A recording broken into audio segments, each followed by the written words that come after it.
दिवंगत नेते गोपीनाथ मुंडे यांनी उभारलेला वैद्यनाथ साखर कारखाना विकण्यात आल्याचा आरोप होतोय।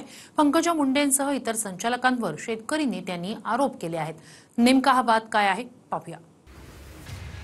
दिवंगत नेते गोपीनाथ मुंडेंनी उभारलेला वैद्यनाथ कारखान्याची विक्री झाली। कारखाना खासगी कंपनीला विक्रीचे दस्तावेज समोर आल्यामुळे बीड जिल्ह्यामध्ये खळबळ माजली। पंकजा मुंडेंसह संचालकांनी शेतकऱ्यांना अंधारात ठेवून विक्री केल्याचा शेतकरी संघटनेचा आरोप। बीडच्या पांगरीमध्ये गोपीनाथ मुंडेंनी उभा केलेला वैद्यनाथ साखर कारखान्याची विक्री झाल्याचा गंभीर आरोप शेतकरी संघटनेने केलाय। व्यवहाराचे दस्तावेज दाखवत एका खासगी कंपनीला 132 कोटी इतक्या कवडीमोल दराने कारखाना विकला गेलाय। त्यामुळे सभासद शेतकऱ्यांना अंधारात ठेवून पंकजा मुंडेंसह संचालक मंडळावर विविध आरोप आता होऊ लागलेत। ती कुठलीही सत्यता न पाळता केवळ शेतकऱ्यांचे ऊस उत्पादकाचे पैसे, साखर कारखाना कामगारांचे पैसे आणि इतर बँकाचे पैसे बुडविण्यासाठी कारखान्याच्या विद्यमान संचालक मंडळानं म्हणजेच पंकजाताई मुंडे चेअरमन असलेल्या संचालक मंडळानं या युनियन बँकेच्या संचालकासोबत आणि रेखा बोत्रे या ओंकार ग्रुपच्या संचालकासोबत संगनमत करून या इतर लोकांची देणी द्यायचीच नाहीत असा जाणीवपूर्वक हट्ट धरून हा कारखाना विकलाय। केवळ आर्थिकच नव्हे तर भावनिक दृष्ट्या देखील हा मुद्दा वादात आलाय। कारण कारखाना विक्री झालेल्या जमिनीतच स्वर्गीय गोपीनाथ मुंडेंचं स्मारक गोपीनाथगड असल्याचं बोललं जातंय। जवळपास 104 हेक्टर जमिनीसह कारखान्याची संपूर्ण सामग्री ओंकार ग्रुप या खासगी कंपनीला विकल्याचा आरोप होतोय।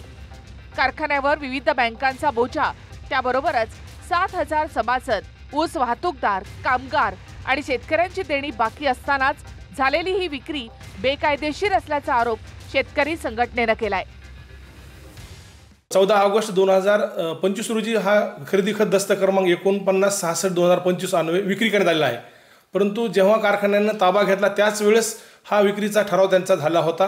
परंतु सभासदांना आणि शेतकऱ्यांना असं सांगण्यात आलं होतं की तो कारखाना भाड्या तत्त्वावर चालवण्यासाठी देण्यात आलेला आहे। शेतकऱ्यांच्या शेअर्सचे अद्यापर्यंत भागभांडवलच्या पोटी घेतलेली रक्कम तर दिलेलीच नाही। त्याचबरोबर कामगारांचे अनेक वर्षांचं मानधन पगार त्या ठिकाणी देण्यात आलेलं नाही। पीएफचा असेल शासनाकडे काही तर लोकांचा पीएफ जमा सुद्धा केलेला नाही अशी तक्रारी आहेत। कारखान्याचे अध्यक्ष पंकजा मुंडे आहेत, उपाध्यक्ष चंद्रकांत कराड, तर सभासदांमध्ये पंकजा मुंडेंच्या बहीण यशस्वी मुंडे, सतीश मुंडे, अजय मुंडे, ज्ञानोबा मुंडे, वाल्मिक कराड, शिवाजी गुत्ते, हरिभाऊ गुत्ते, राजेश गित्ते, पांडुरंग फड, सुरेश माने, शिवाजी मोरे यांच्यासह इतर संचालकांचा समावेश आहे। जे नाहरकत प्रमाणपत्र आले त्यावर पंकजा मुंडेंसह वाल्मिक कराड आणि इतर सर्व संचालकांच्या सह्या आहेत। मात्र पंकजा मुंडे यांची बहीण यशस्वी मुंडे यांची सही दिसत नाही, याबद्दल आश्चर्य व्यक्त केलं जातंय। दस्तावेजानुसार पेमेंट करण्याच्या रकान्यामध्ये ओंकार ग्रुप या खासगी कंपनीचं नाव आहे। वेगवेगळ्या टप्प्यांमध्ये विविध रकमांचा व्यवहार झालाय। त्यावरून शेतकरी संघटना पंकजा मुंडेंसह संचालकांच्या विरोधात आक्रमक झाली आहे। काही वर्षांपूर्वी हा कारखाना आर्थिक अडचणीमध्ये आला म्हणून पंकजा मुंडेंना अश्रू अनावर झाले होते। तेव्हा सर्वसामान्य लोकांनी करोडो रुपये जमवून मदतीचा हात पुढे केला होता। दर दसरा मेळाव्यामध्ये पंकजा मुंडे ऊसतोड मजूर आणि कारखान्यावर बोलतात, मात्र तोच कारखाना शेतकऱ्यांनाच अंधारात ठेवून विकला गेल्याचा आरोप आता होऊ लागलाय। तर हायकोर्टामध्ये आम्ही यांच्या विरुद्ध पिटिशन करू आणि गोपीनाथ मुंडे साहेब यांची जिथे समाधी आहे पांगरी कारखान्यावर त्या ठिकाणी बेमुदत आंदोलनाला दिवाळीपासून सुरुवात करू। आमची मुख्यमंत्री देवेंद्रजी यांना विनंती आहे, तुम्हाला काटामारी करणारी यादी तुमच्याकडे असेल, मात्र अशा प्रकारे शेतकऱ्यांना अंधारात ठेवून सरकारच्या नियमांना पायदळी तोडून कारखाने विकायला लागले, सहकाराचं या ठिकाणी वाटोळा करायला लागलेत, यांच्यासाठी तुम्ही साखर आयुक्ताच्या अध्यक्षतेखाली एकदा समिती नेमा।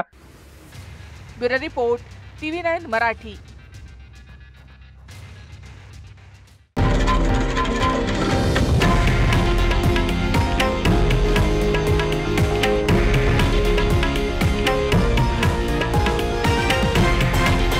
हे आहे देशातील नंबर 1 न्यूज नेटवर्क आणि आपण पाहत आहात TV9 मराठी, एकमेव।